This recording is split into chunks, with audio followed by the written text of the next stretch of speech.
नमस्कार दोस्तों, स्वागत है आपका हमारे चैनल पर एक और नए वीडियो के साथ। लाडली बहना योजना अंतर्गत जो 13वीं किस्त का इंतज़ार कर रही लाखों महिलाओं का इंतज़ार खत्म होने वाला है। जी हाँ दोस्तों, मुख्यमंत्री द्वारा 13वीं किस्त का ऐलान हो गया है कि 13वीं किस्त कब खाते में डाली जाएगी। जी हाँ दोस्तों, इस बार जो राशि है वो कुछ बढ़कर ही आपके खाते में आने वाली है, जो कि लाडली बहना योजना अंतर्गत 12 किस्तें अभी तक लाडली बहनों के खाते में जमा हो चुकी है, जो कि इस बार 1500 रुपये तक राशि डल सकती है। और साथ ही हम इस वीडियो में आपको बताएंगे कि इस बार कितनी महिलाओं को यह राशि मिलेगी, कौन पात्र हुआ है और कौन अपात्र हुआ है। दोस्तों, इस बार कुछ महिलाएं अपात्र भी हुई है और साथ ही हम जो 13वीं किस्त डलेगी उसमें कौन कौन सी पात्र महिलाएं हैं, लाइव सूची आपको दिखाएंगे, जो कि 13वीं किस्त किनके किनके खातों में आ रही है। और आप भी अपने मोबाइल से 13वीं किस्त की सूची चेक कर सकते हो। तो दोस्तों, वीडियो को अंत तक जरूर देखें ताकि आपको लाडली बहना की 13वीं किस्त की सारी जानकारी आपको मिल जाए। दोस्तों, इसमें आप आपके गांव और मोहल्ले की भी सारी जानकारी देख पाओगे। तो दोस्तों, ये जानकारी हमें होना चाहिए कि लाडली बहना की 13वीं किस्त हमारे खाते में डलेगी या नहीं डलेगी और कितनी राशि इस बार डलेगी। तो दोस्तों, हम बात कर लेते हैं लाडली बहना योजना की। तो इसमें अभी तक 1250 रुपये आपके खाते में जमा होते हैं, जो कि पात्र महिलाएं हैं। साथ ही हम बात कर लेते हैं तीसरे चरण की। तो दोस्तों, आचार संहिता के कारण अभी तीसरा चरण शुरू नहीं हो पाया है। चुनाव के जस्ट बाद तीसरे चरण की शुरुआत भी की जाएगी। तो तीसरे चरण के लिए आपको हमेशा ही तैयार रहना है। जो भी बहनें लाडली बहना योजना से वंचित रह गई है और जो कि पात्र हैं, उन्हें तीसरे चरण में मौका मिल सकता है और उन्हें भी लाडली बहना की योजना का लाभ मिल जाएगा। तो दोस्तों, जिन्होंने भी अभी तक लाडली बहना योजना में फॉर्म नहीं भरा है, वो तीसरे चरण में फॉर्म भर सकती है। उसके लिए अभी से आपको तैयार रहना है और आपको आपका एक बचत खाता होना ज़रूरी है। साथ ही जो बचत खाता है वो आधार से लिंक और डीबीटी कंप्लीट होना चाहिए। दोस्तों, डीबीटी कैसे चेक करते हैं वो मैं डिस्क्रिप्शन में आपको लिंक दे दूंगा। इससे पहले भी मैं एक वीडियो में बता पाया हूँ कि डीबीटी कैसे चेक करते हैं, तो आप वहाँ से डीबीटी चेक कर पाओगे। और अभी तक आपने डीबीटी नहीं कराया है तो आज ही बैंक जाकर डीबीटी करा ले, ताकि भविष्य में जब भी आप लाडली बहना का फॉर्म भरें तो आपको किसी प्रकार की समस्या नहीं हो। साथ ही आपका समग्र आईडी में नाम जुड़ा होना चाहिए और समग्र आईडी का भी केवाईसी होना जरूरी है। तो उसके लिए आपको गूगल पर सर्च करना है समग्र पोर्टल, और समग्र पोर्टल पर ओके करने के बाद जो भी आपका आधार कार्ड है वो मोबाइल नंबर से जुड़ा हुआ होना चाहिए। साथ ही आपको एक OTP जाएगा और OTP टाइप कर वो आपको सबमिट करना है, तो आपका जो केवाईसी है वो कंप्लीट हो जाएगा।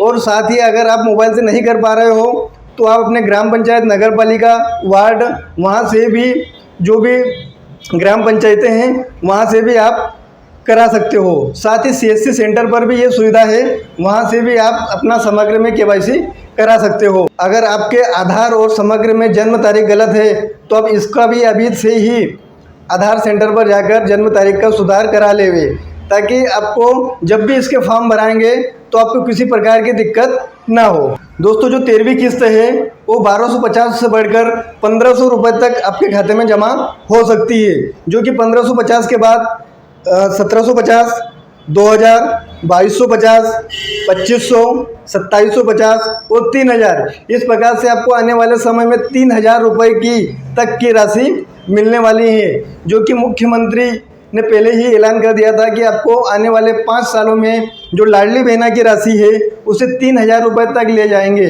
तो दोस्तों, आपको इस योजना की पल पल के अपडेट पता होना चाहिए। तो आप हमारे चैनल को सब्सक्राइब कर लें, ताकि जो भी नया अपडेशन आएगा आप उसमें हमेशा ही तैयार रहे कि उन चीज़ों को आप तत्काल ही कर पाओगे और इस योजना का 5 साल तक पूरा लाभ ले पाओगे और 3000 रुपये तक की राशि लाडली बहना के अंतर्गत जो आपके खाते में जमा हो रही है उसका सही से इस्तेमाल कर पाओगे। अब दोस्तों, हम बात कर लेते हैं कि जो 13वीं किस्त डलेगी इसका स्टेटस कैसे चेक करें, यानी कि जो अंतिम सूची है उसको हम आपको लाइव बताने जा रहे हैं कि आपका उसमें नाम है या नहीं। दोस्तों आप भी इसको चेक कर सकते हो। तो दोस्तों इसके लिए सबसे पहले आपको लाडली बहना पोर्टल ओपन करना है। दोस्तों लाडली बहना की जो 13वीं किस्त की जो अंतिम सूची तैयार हुई है वो हम कैसे चेक करें, इसके लिए हमें सबसे पहले गूगल पर लाडली बहना टाइप करना है, जो कि मुख्यमंत्री लाडली बहना योजना पर क्लिक करके हम कुछ इस प्रकार का एक इंटरफेस हमारे सामने आ जाएगा। अब दोस्तों जो यहाँ पर आपके सामने सबसे पहले योजना के बारे में बताया जाएगा। साथ ही दोस्तों अभी तक जो कुल प्राप्त आवेदन हुए हैं 1,31,000 से कुछ ऊपर है, और कुल प्राप्त आपत्तियाँ 2,16,000, और कुल प्राप्त आवेदक तो 1,29,000 और कुछ ऊपर हैं वो पात्र हुए हैं। और दोस्तों साथ ही जो नए तीसरे चरण के फॉर्म भरे जाएंगे उसमें आवश्यक दस्तावेज क्या लगेंगे दोस्तों, समग्र आईडी, आधार कार्ड, मोबाइल नंबर, साथ ही आवेदक पूर्व तैयारियां। तो दोस्तों जो तीसरे चरण में जो आवेदन करने वाले हैं उनको लिए केवाईसी, बैंक खाता और डीबीटी से लिंक भी होना चाहिए। ये सारी चीज़ें वो तैयार करके रखें, वो ही तीसरे चरण के लिए आवेदन कर पाएंगे, जो कि उनकी साइट पर साफ साफ वो बता रहे हैं। दोस्तों ये आप आपके ग्राम पंचायत में, वार्ड में या जहाँ भी उनका कैंप लगे वहाँ पर आप करवा सकते हो। साथ ही पात्रता क्या है, तो दोस्तों इसमें मध्य प्रदेश का निवासी होना चाहिए, विवाहित हो, साथ ही 21 वर्ष से लगाकर 60 साल की उम्र होना चाहिए। अब दोस्तों हम अंतिम सूची देख लेते हैं। तो सबसे पहले हमें अंतिम सूची पर वहाँ पर ऊपर क्लिक कर देना है, और यहाँ पर मोबाइल नंबर और कैप्चर कोड टाइप करके OTP पर सेंड कर देना है। जैसे ही OTP आएगा आपके सामने इस प्रकार का एक लिंक खुल जाएगा। आप यहाँ पर क्षेत्रवार और व्यक्ति विशेषवार चेक कर पाओगे। दोस्तों सबसे पहले आपको चरण चुन लेना है, कौन सा चरण है, उसके बाद जिला और अपनी सारी जानकारी भर कर ओके कर देना है। ठीक है दोस्तों, अब हम यहाँ पर हमारे सामने इस प्रकार से व्यक्ति विशेष और क्षेत्रवार हम चेक कर पाएंगे। तो दोस्तों देखिए ये हमने यहाँ पर क्षेत्रवार चेक किया है, जो कि पूरे गांव का बता दिया है यहाँ पर कि जो 13वीं किस्त डलेगी किन किन महिलाओं के खाते में डलेगी। तो इस प्रकार से आप अंतिम चरण जो सूची है वो इस प्रकार से आप चेक कर पाओगे। दोस्तों ऐसे ही आप व्यक्ति विशेष यानी कि स्वयं का ही चेक करना चाहते हो तो दोस्तों यहाँ पर सेम ऐसा यही करना है आपको। यहाँ पर चरण यानी कि पहले चरण में आपने फॉर्म भरा था या सेकंड चरण में, उसके बाद आपकी समग्र आईडी या लाडली बहना आवेदन का क्रमांक वो यहाँ पर आपको टाइप करना है। जैसे ही यहाँ पर आप आवेदक की समग्र आईडी टाइप करेंगे और उसको ओके करेंगे, आपके सामने उसका सारा बायोडाटा सामने आ जाएगा। आवेदन क्रमांक, आवेदिका का नाम और सारी चीज़ें यहाँ पर कि उनको 13वीं किस्त मिलने वाली है। दोस्तों इसमें अभी शो नहीं हो रहा है कि कितनी राशि डलेगी। दोस्तों इस बार 1,500 रुपये राशि मिल सकती है, जो कि धीरे धीरे 3,000 रुपये आपको मिलने वाली है। अब बात कर लेते हैं कि हमें अभी तक कितनी किस्तें जारी हुई है। देखना ज़रूरी है क्योंकि एक आध किस्त भी अगर छूट जाए तो उसे कैसे वापस लाना है वो भी हम आपको नेक्स्ट वीडियो में बताएंगे। तो पहले आवेदन की स्थिति पर क्लिक करना है, उसके बाद लाडली बहना का आवेदन क्रमांक या समग्र आईडी यहाँ पर टाइप करना है और कैप्चर कोड टाइप करना है, और उसके बाद आपको 4 अंक का एक मोबाइल पर OTP जाएगा, उस पर OTP डाल देना है और खोजे पर क्लिक करना है। दोस्तों जैसे आप इस पर क्लिक करोगे कुछ इस प्रकार का एक इंटरफेस आपके सामने आ जाएगा, जिसमें जो भी लाडली बहना का आवेदन है वो पूरी तरीके से आपके सामने पूरी जानकारी आ जाएगी। उसका पूरा एड्रेस, उसके बाद उसका समग्र आईडी, आधार नंबर, साथ ही उसमें कुछ नीचे नियम भी बताए गए हैं कि इसकी पात्रता के लिए क्या क्या आवेदन हैं।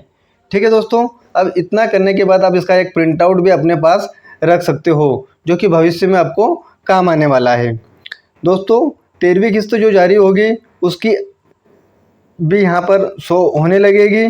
तो इसके लिए सबसे पहले हम आप देख लेते हैं कि आवेदन की स्थिति हो गई। अब आवेदन पे कोई आपत्ति तो नहीं है, ये भी हमें बहुत ही ज़रूरी है। उसके बाद भुगतान की स्थिति, तो दोस्तों इसमें हम देख पाएंगे कि अभी तक हमें कितनी राशि जारी हो चुकी है। दोस्तों इसमें आपका बैंक का नाम, ठीक है, खाता क्रमांक, ये सारी चीज़ें यहाँ पर आपको बताएगा। दोस्तों यहाँ पर कुछ ब्लर नज़र आ रहा होगा, जो कि हम किसी दूसरे का यहाँ पर अकाउंट एक्सेस कर रहे हैं तो उन्हें हम सार्वजनिक नहीं कर सकते, इसलिए यहाँ पर आपको थोड़ा ब्लर दिखने लगेगा, तो इसके लिए माफ़ी चाहते हैं। दोस्तों इस प्रकार से आप अपनी सारी राशि यहाँ पर देख पाएंगे कि हमें जो लास्ट मई के महीने में भी जो राशि जारी हुई थी वो भी यहाँ पर शो होने लगेगी। अब दोस्तों जो नेक्स्ट राशि जारी होगी वो 1500 रुपये की, उसे भी आप इसी प्रकार से चेक कर पाओगे कि हमारे खाते में राशि डली है या नहीं। तो दोस्तों इस प्रकार से आप चेक कर सकते हो कि आपके खाते में अभी तक कितनी राशि डली है। साथ ही जो अंतिम सूची है वो भी आपने इस हिसाब से आप चेक कर सकते हो। अब हम बात कर लेते हैं कि जो तीसरा चरण के आवेदन है वो कब से भरे जाएंगे। तो दोस्तों अभी आचार संहिता चल रही है, चुनाव के ठीक बाद यानी कि जुलाई माह में तीसरा चरण शुरू हो सकता है और वहाँ पर आप अपना आवेदन कर सकते हो। दोस्तों जो तीसरा चरण शुरू होगा उसमें जो लाडली बहना की जो नियम है उसके हिसाब से आपका भारत का निवासी होना जरूरी है।